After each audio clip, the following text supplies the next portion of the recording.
Soc la Lina Overo, la cap de programes del Museu de Ciències Naturals de Barcelona. Gràcies a les organitzadores per aquesta invitació.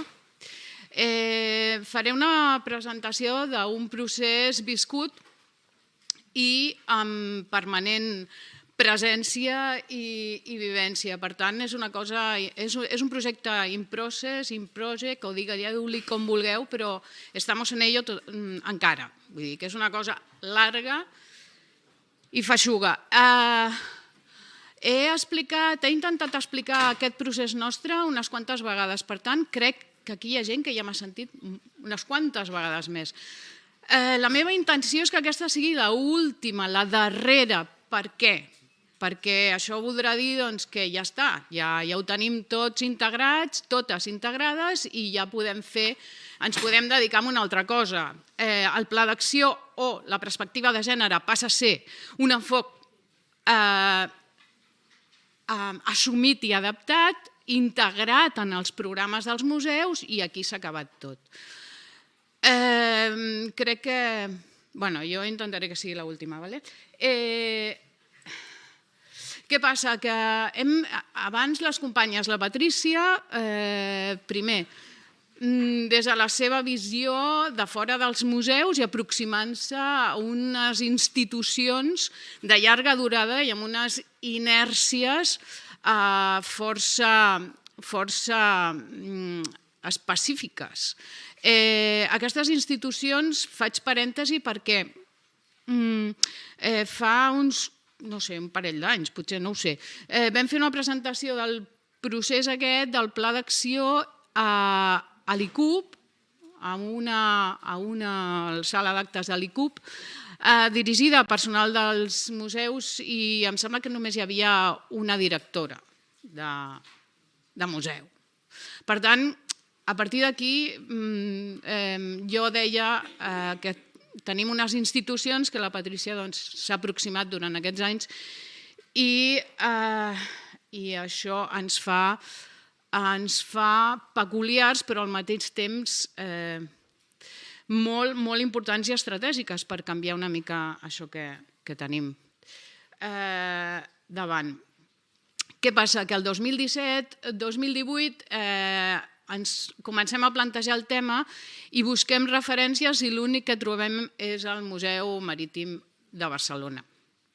La Irene ja ens ha parlat abans d'aquest procés, però en el moment en què nosaltres anem a consultar què estan fent al Museu Marítim encara no havien començat amb la revisió del relat. Per tant, estaven en temes de pla d'igualtat des del punt de vista intern.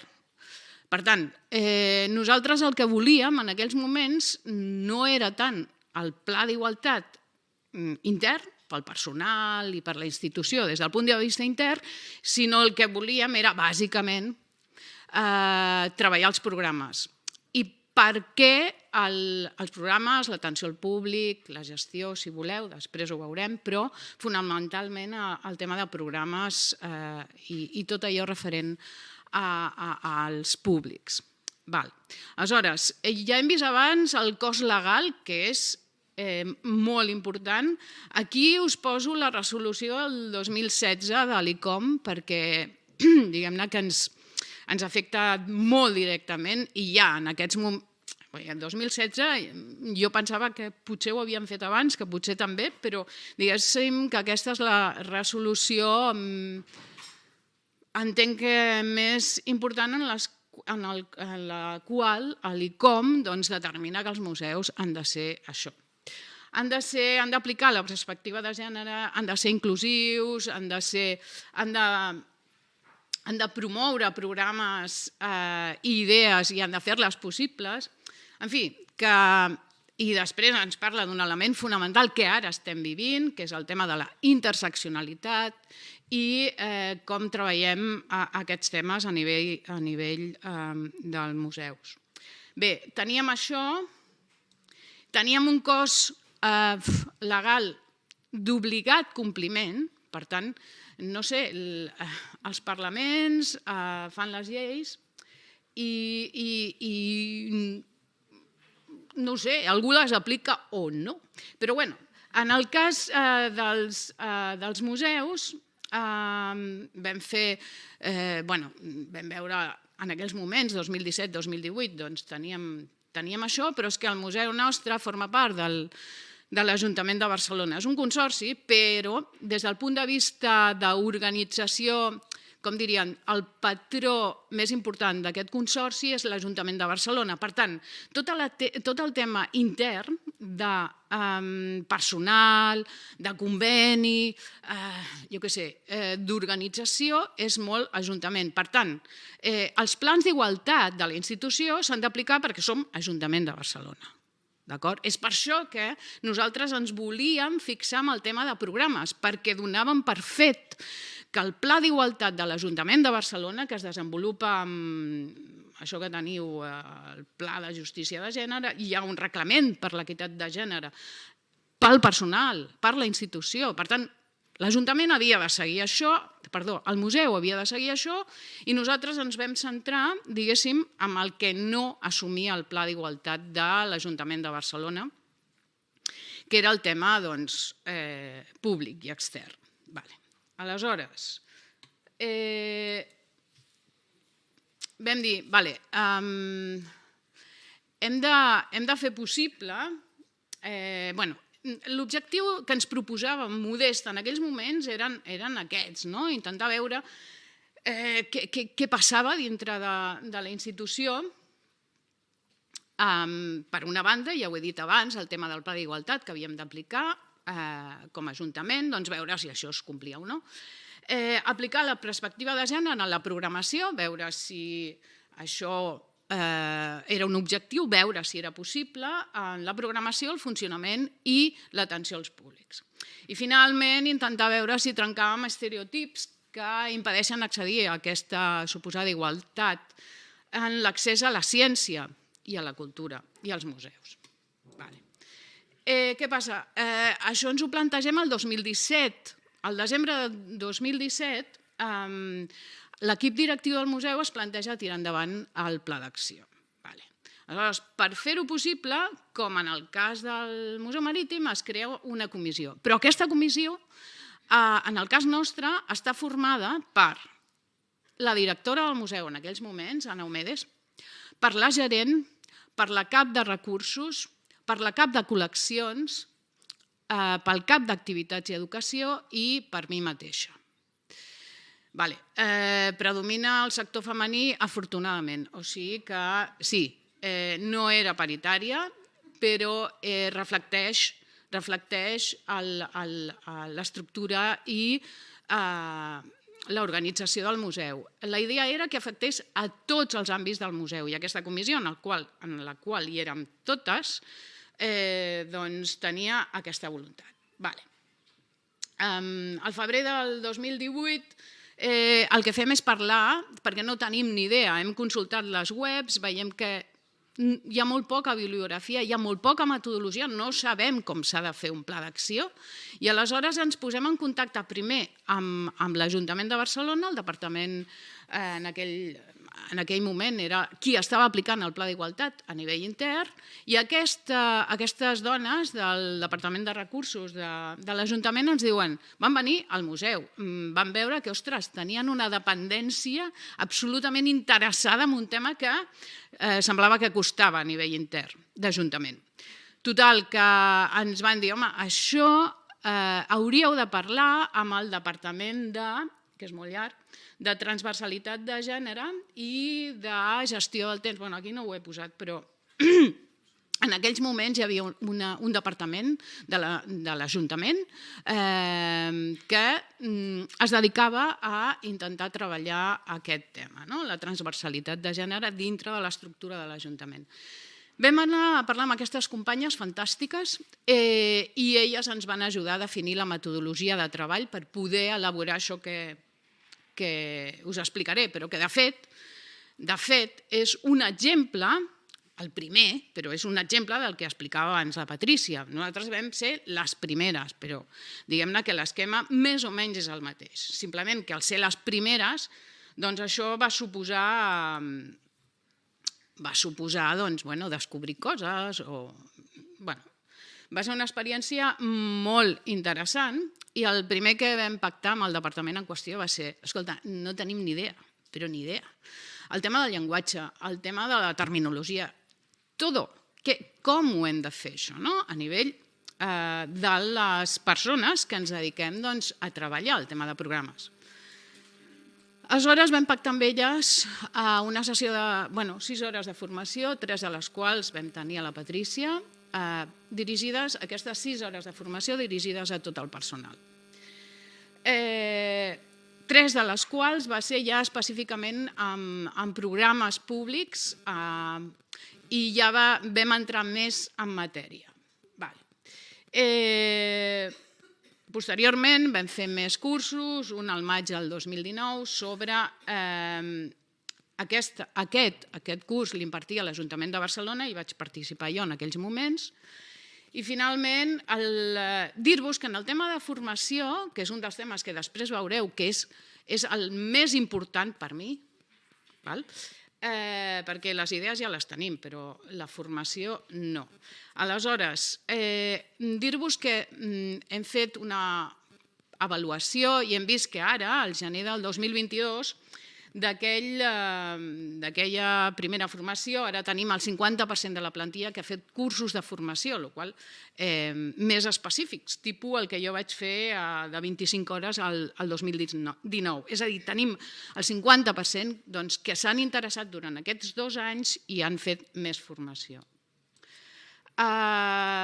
Comencem el juny del 2019, amb les companyes del Departament de Transversalitat, ens preparen metodologia i fem, el primer que vam fer en aquells moments va ser una diagnosi, cosa que ja ha explicat la Patrícia. Després, al setembre, vam començar el juny i al setembre ja vam acabar aquesta diagnosi i al gener-febrer del 2020, abans de la pandèmia, vam tenir ja el llistat d'accions i l'anàlisi i a l'abril del 2020, en ple tancament, la Patrícia va sintetitzar amb aquest esquema que heu vist abans les accions que nosaltres havíem plantejat. Entremig es van produir moltes reunions i moltes trobades, una d'elles amb l'ICUP, perquè vam dir, a veure, si nosaltres, que som un museu, tampoc som allò el museu el més important del món, ni molt menys, si nosaltres hem pogut tirar endavant o podem tirar endavant aquest pla d'acció, per què no ho han de fer els altres? I aleshores aquí va ser quan vam anar a parlar amb els responsables de l'ICUP, juntament amb la Sònia, les responsables del Departament de Transversalitat. Vam anar juntes i vam dir als de l'ICUP, què? Com ho tenim? I, òbviament, vam veure que era impossible dir que no a una proposta com aquesta. És que entrava en contradicció amb les mateixes directrius que l'Ajuntament de Barcelona estava donant pel seu funcionament. Amb la qual cosa, òbviament, van dir que sí i és així com ara tenim els 13 museus, em sembla, o bé que ja el tenen, el pla d'acció, o bé que el deuen d'acabar, o uns quants l'acaben. Tothom el té? Doncs tothom. Bien, fantàstic. Sí, perquè realment... Doncs aquest era un parèntesi. Aleshores, la diagnosi. Per fer la diagnosi, ja ho ha explicat ella també, el tema del relat ens semblava que era el tema més important, un dels temes importants, d'acord? El relat aplicat, en aquest cas, a les exposicions, també a les activitats, que ja veurem després, però en el cas de les exposicions, el Departament d'Exposicions, i tinc aquí les companyes del Departament d'Exposicions, el que vam fer en aquells moments, estic parlant del 2019, va ser agafar la permanent i una permanent que s'havia fet el 2011, o sigui, res del Me Too ni res que se li assemblés. El 2011, i el nostre és un museu relativament recent, en aquells moments, però s'analitza des de diferents perspectives la permanent. I aleshores, es veu que els audiovisuals, hi ha tot un seguit de temes lligats a la permanent que indiquen que no, que perspectiva no, més aviat no. Aleshores, després explicaré què hem fet per solucionar aquest tema o intentar-ho. O potser ho faig ara, així m'avanço. Què passa amb el relat i què passa amb l'exposició permanent? Canviar la permanent, doncs no sé, com dir-vos, 3.500 metres quadrats, 4.500 objectes, la Mercedes ho sap de memòria, em sembla que tenim no sé quantes hores de filmacions i el que vulgueu. Aleshores vam veure que ho havíem d'atacar per fases, lògicament, i el que havíem de fer és explicar-ho perquè, obro parèntesi també, el públic ja no és el mateix del 2011. Què passa? Que hem tingut no queixes, però sí escrits d'alguns o algunes visitants al museu dient què estava passant amb el fet que a l'audiovisual introductori no surt ni una dona científica. Canviar l'audiovisual introductori suposa un temps i uns recursos que de moment no tenim, però sí que hem pogut canviar 6 petits audiovisuals que ens parlaven de recerca. I aquests ja els hem canviat. Aleshores, el que vam fer, clar, si les visitants es queixen, doncs els expliquem que estem fent el pla d'acció i que estem canviant a poc, que ho farem, que som conscients i anirem a poc. En aquest sentit, vam fer un plafó, que l'hem de fer més gran, perquè com no hi ha molta llum a la permanent, vam fer un plafó de 3 idiomes explicant això que us estic dient, d'acord? I ja hem canviat 6 dels audiovisuals que hi ha en la permanent. Està previst canviar l'audiovisual introductori, que és referencial, i el que hem fet és revisar tots els textos amb llenguatge inclusiu, tots els textos, perquè una part important de l'exposició són interactius, amb la qual cosa això també ho hem pogut fer. Això ens serveix per dir, ojo, és important explicar a la gent el que estàs fent. No pots fer-ho, no pots acabar-ho, no tens els recursos, però com a mínim dius, ei, estem en ello. Ara veureu una petita cosa, però estem treballant amb això. Aleshores, aquí teniu el tema de l'ús del llenguatge sexista. Sí, òbviament, tots són científics i són descobridors. Sembla ser que no hi ha dones científiques o descobridores. Tot això ho hem canviat, menys en aquestes intervencions més grans. I després, a les temporals, doncs, amb tema de disseny, comissariat i les mateixes produccions, vam fer la diagnosi i vam veure que també era un tema que havíem de tocar. Es va fer el mateix amb la comunicació. Aquest és un gran tema que a mi m'interessa molt, que és el gran tema de la comunicació. A veure, la inèrcia del llenguatge que tenim, que utilitzem, totes, és una inèrcia difícil de canviar. Què vull dir amb això? Vull dir que has d'estar sobre permanentment, perquè has d'estar, vull dir, hem d'estar totes, no és que estigui jo, sinó que s'ha d'estar sobre en el moment en què estàs redactant un text, en el moment en què estàs seleccionant imatges per la web, o per premsa, o per la comunicació i l'ús de la comunicació interna. Què passa? Vam fer una diagnosi i vam veure que, ostres, hi havia moltes coses a tocar aquí, moltes. Estem parlant del 2019. En perspectiva del 2022, que és quan vam revisar aquest pla, vam veure que algunes coses havien canviat. Sobretot amb el tema del llenguatge i les imatges, que és el més, diguéssim, evident. Una altra cosa és amb el tema de les mentalitats, que això ja costa més. També vam fer una diagnosi de les partides del pressupost. En el curs que jo vaig fer de 25 hores, el que donava l'Ajuntament, parlàvem del pressupost municipal de l'Ajuntament de Barcelona amb perspectiva de gènere. Resulta que les partides assignades a aquest tema, no sé, ara no vull equivocar-me, però eren residuals, o sigui, eren poquetes.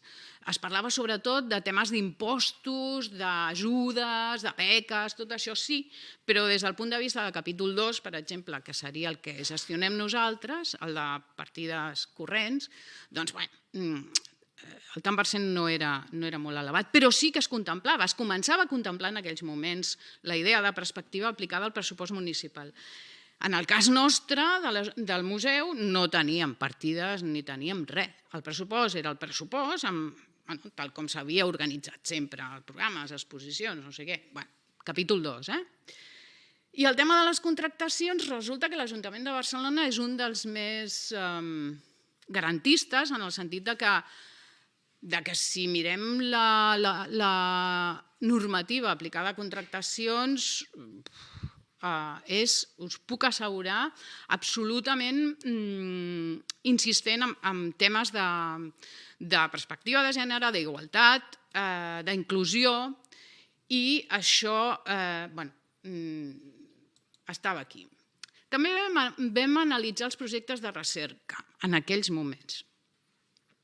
Aleshores, no sé si es veu bé, però el 2019 teníem com a investigadors principals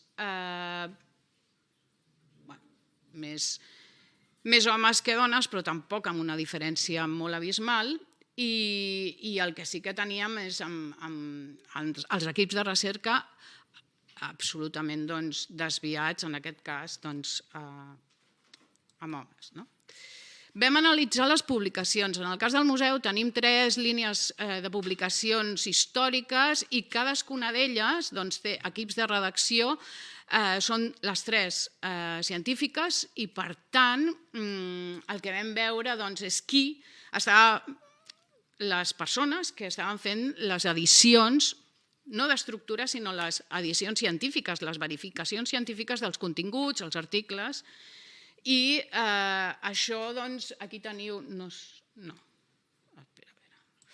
Aquí vam veure això, però aquesta informació no l'haguéssim vist, o sigui, la sabíem, però no la vam sistematitzar fins que no ens posem a fer la diagnosi. I aquí veieu que hi ha algunes publicacions que són absolutament en aquells moments amb preponderància masculina totalment, i altres una mica més equilibrades. Vam mirar també el tema de les alumnes en pràctiques, i aquí teniu l'evolució 2012-2019, i podeu veure aquí que sí, el que passa que hi ha molts factors que intervenen amb el tema de les pràctiques. Per tant, simplement des del punt de vista estadístic tens una informació, però no és absolutament, diguéssim, des del punt de vista qualitatiu, significatiu aquest punt. Tot i que veiem que en aquells moments passava això. Aleshores, la Patrícia parlava abans que em sembla que no sé si a l'Euromus, ja en aquells moments, l'Euromus és el sistema de venda informatitzat que tenim als museus, no sé si universal, municipal, jo què sé. El cas és que aquest sistema es dispara, em sembla, cada 10 visitants, o cada 10 vendes, perdó, i va, diguem-ne, que va incorporant informació sobre aquelles vendes. I això s'ha millorat, s'ha avançat moltíssim, i en aquests moments podem tenir una informació que no és la mateixa que us he posat, la més recent que tenim.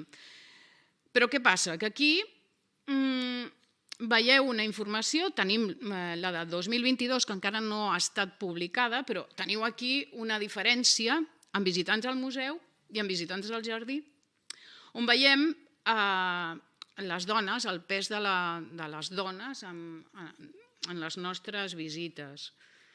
No teoritzarem sobre això perquè hi ha molts factors, aquí ens enganxa la pandèmia, la gent no pot sortir de Barcelona, el museu manté una xifra de públic important de visitants quan obrim el juliol del 2020, el museu es manté en públic gràcies a les famílies que s'han de quedar a la ciutat i que mantenen la seva visita al museu. Però he posat aquesta, perquè no sé si a altres museus, els vostres, s'està produint aquest augment de les dones en les visites al museu. Però en el nostre cas, fins i tot aquí sota teniu que el Jardí Botànic, el 2022, i avui m'ho explicava la Marta, em deia ostres, no sabem què ha passat, la Marta gestiona els públics, i em deia, doncs tenim això i esperem a veure quina anàlisi fan des de l'empresa que tracta les dades per veure aquest 62% si és important i significatiu. Les enquestes d'Euromus, aquí veieu l'Euromus en qüestió, ens donen molta informació, molta. Per tant, jo crec que és una font d'informació que hauríem de tenir en compte per moltes coses. Aquí teniu més dades que ara no comentaré perquè... Després el paquet d'activitats. Una cosa són els visitants, les persones que compren una entrada, que hi ha un nivell d'informació, cada vegada amb estadístiques millors, si voleu, i després està tot el tema de les activitats, usuàries d'activitats, que aquí no estava sistematitzat tampoc. I hem aconseguit, en alguns serveis sí, en altres no, hem aconseguit un nivell d'informació, d'indicadors, força interessant. Aquí teniu les dades que vam trobar que vam sistematitzar el 2019, penso, i ara tenim la seqüència fins a aquests moments. Vull dir que ens permet ja, amb el tema d'activitats, que seria, diguéssim, el punt més qualitatiu, perquè és allà on hem incidit més durant aquests 2 anys o 3. El pla d'acció del museu és 2021-2023, o sigui que aquest any s'acaba. I quan s'acabi, és el que us deia al principi, potser vindrem i direm, ja està, s'ha acabat. Ara està integrat en el funcionament del museu i ja no tornarem a parlar. Per tant, jo estic molt confiada en aquest any, perquè acabem. El pla d'acció és, com la Patrícia ha explicat, són 4 eixos, activitat programada, públic, relats, els que ella ha explicat, però adaptat al nostre. Aquí hi ha un error perquè posa 27 accions, no, són 42, i de les quals unes quantes s'havien de fer conjuntament amb l'ICUB o amb el departament aquest de transversalitat o de la direcció de serveis de gènere. Què passa? Aquestes accions fan referència a temes d'aprofundir més en temes d'indicadors, aprofundir més en temes de formació, i veureu ara amb l'avaluació com el tema de formació no acaba d'ajustar-se, i després en temes d'equipament, canvi d'estructures, d'intervencions amb lavabos, amb punts foscos, tot això és un altre apartat que estem en ello. Ara, justament ara, s'estan canviant tots els serveis públics, lavabos públics del museu. Passen a ser, ja seran ara ja tots, no una part, com a mixtes, i per tant, això ha calgut fer el projecte amb diners i fer-ho. I, per tant, quan parlo de diners, doncs el pla d'acció també ens comprometia amb uns pressupostos específics. No comentaré cadascun d'aquestes accions. Dir-vos que estem treballant amb la publicació d'aquest document, perquè no el tenim publicat a internet, és un document intern, però la nostra intenció és publicar-ho amb l'avaluació del 2022, que acabem de fer ara, i explicar una mica el procés. Tot això que jo us estic explicant, doncs ho escriurem i ho penjarem. Les oportunitats de fer un pla d'acció, jo us recomano que feu un pla d'acció si podeu, doncs que permet una nova lectura de les col·leccions. Sempre dic el mateix, hi ha companyes que estan aquí d'altres museus que han pogut treballar aquest tema gràcies al pla d'acció, perquè si no, no haguessin tingut temps de pensar o de revisar o de remirar aquest tema. Això és una oportunitat i jo aquí faig un dallonsis per dir feu un pla d'acció, feu una sistemàtica que us permeti tenir un calendari i tenir un compromís com a mínim per fer això que comento jo ara i que hem fet nosaltres. Repensar els projectes, sí, és obvi, però posa-t'ho a fer. Repensa les activitats. Mira a veure com fem les exposicions perquè pugui ser amb clau aplicant la lògica i la perspectiva de gènere, no només amb la concepció, sinó també amb la materialització. És molt complicat o molt lent. Són moltes hores i, per tant, és una oportunitat, però també és un repte. L'altra cosa que a mi em sembla que és interessant fer un pla d'acció, i us convido, és que significa un empoderament de les persones que hi participen. En aquest cas, tot l'equip de programes, més directament del museu, però de tot el museu. Ostres, això és una oportunitat, perquè Déu-n'hi-do. Que aquella gent que es sent, diguéssim, implicada amb el pla d'acció, doncs es veu amb cor de proposar, de dir coses que potser abans no feia. I això vol dir reflexió compartida, que tampoc és fàcil, no cal que us ho digui. Els reptes.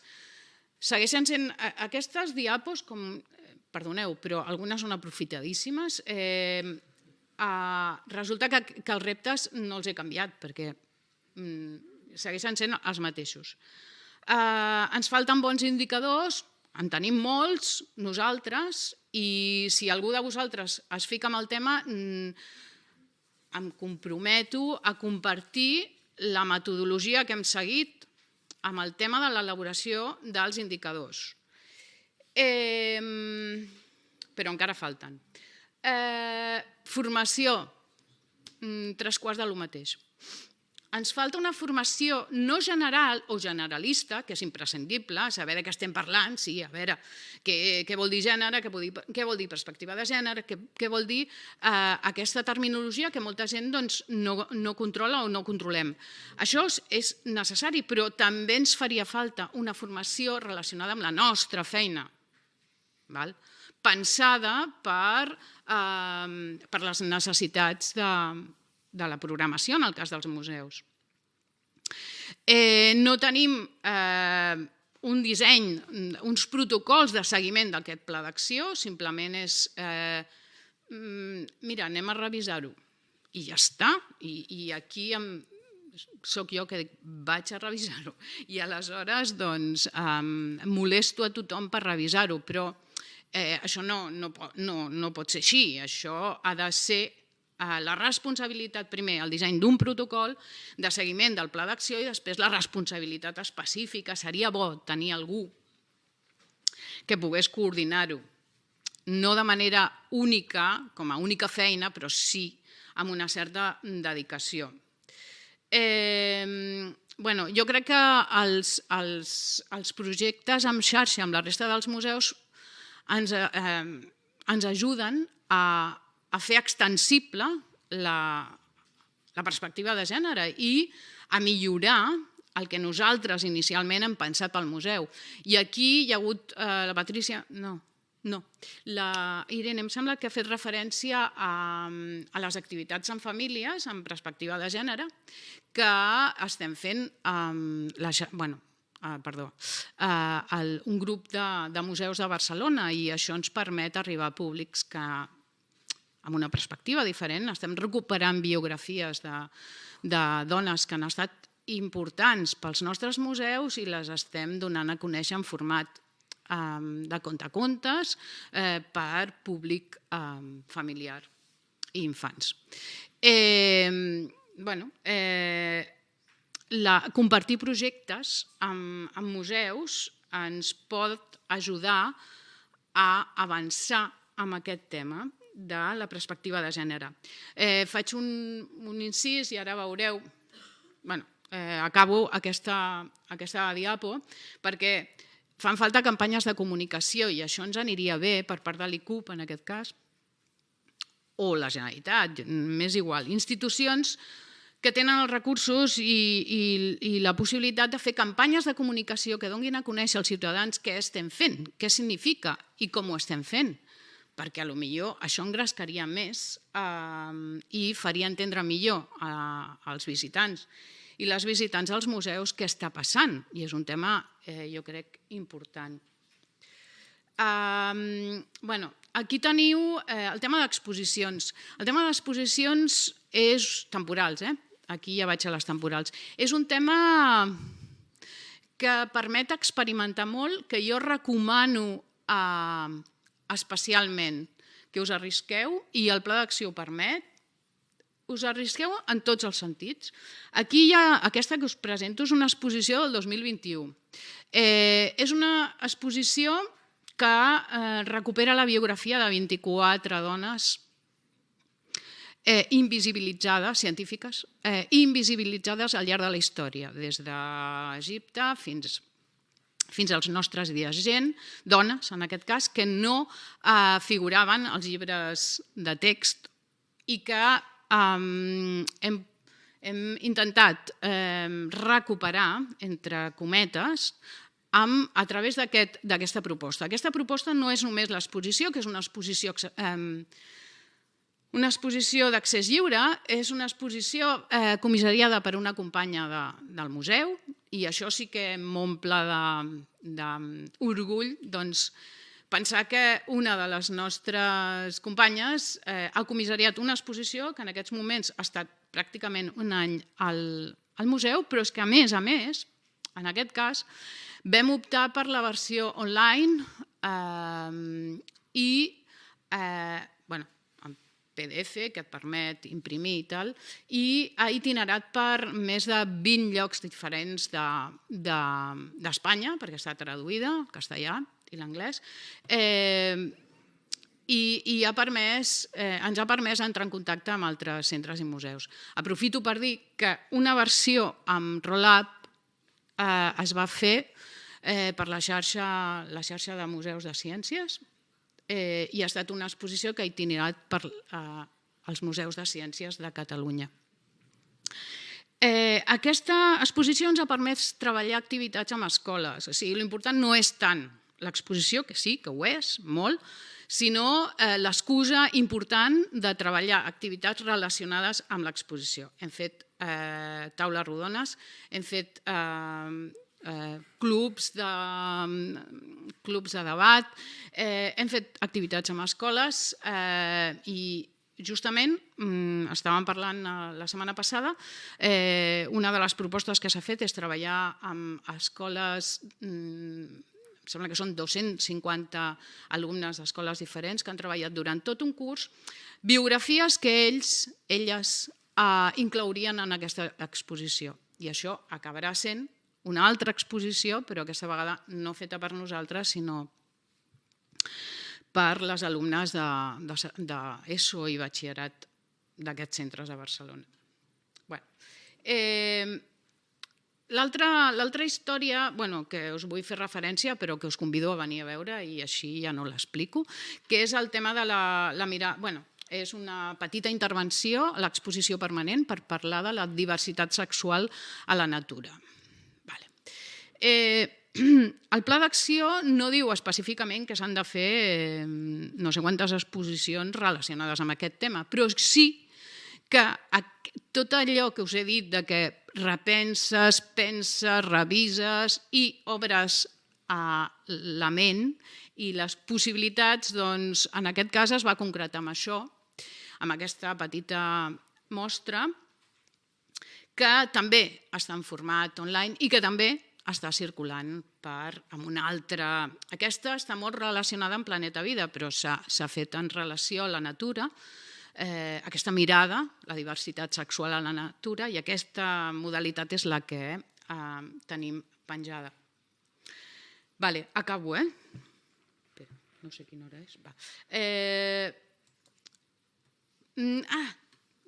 Us he parlat de la mirada LGTBI, però estem a punt d'inaugurar, el mes que ve, no l'altre, suposo, inaugurarem una exposició sobre les dones que han treballat al museu al llarg dels seus 100 i escaig d'anys. I, per sorpresa nostra, hem vist que no hi ha museus que hagin estudiat les dones que hem treballat. Jo ara estic treballant igual que vosaltres, però la història de les dones que ens han precedit. Des d'aquí faig una crida perquè nosaltres farem aquesta exposició, però seria fantàstic que alguns altres museus s'hi sumessin. Quines feines, qui han estat, què han fet i què ha suposat pels museus d'aquí, de Catalunya.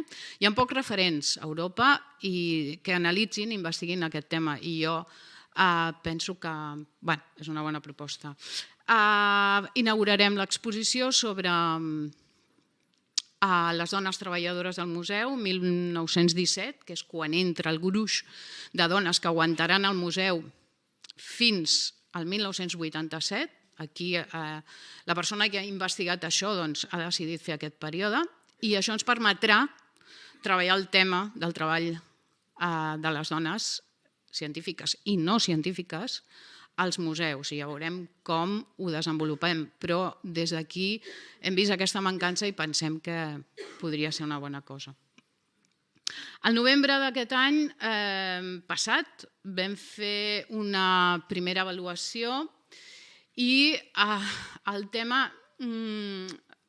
a veure, per una banda hem hagut de redefinir accions, per una altra, i amb la Patrícia ja ho parlarem, però hem identificat de noves i hem realitzat i identificat de noves.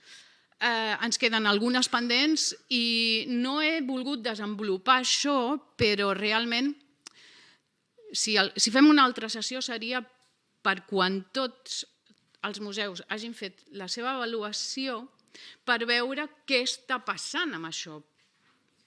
Bueno, ahí lo dejo. De totes maneres, pot ser objecte d'una altra xerrada i no sé si com aquesta, espero que no, però... Aleshores, el tema del pressupost, per exemple, tenim algunes accions pendents, sí. El pressupost l'hem superat amb escreix, ja tenim partides incrustades en el propi, consolidades en el propi pressupost del museu, per tant això és una gran avantatge. L'impacte del pla, del nostre, ja l'heu sentit abans, per tant, som el que som i en aquests moments hi ha un document penjat que em sembla que la Patrícia us ha posat el link i parla de l'experiència dels museus des del punt de vista, suposo que metodològic, més aviat. Aquesta és la meva darrera làpida i és que jo penso que la veritable revolució dels museus i de les institucions culturals és l'aplicació efectiva de la perspectiva de gènere tant amb la seva configuració institucional com amb la seva producció cultural, que inclou el respecte a la diversitat sexual i de gènere i la igualtat de dones i homes. I aquí me quedo.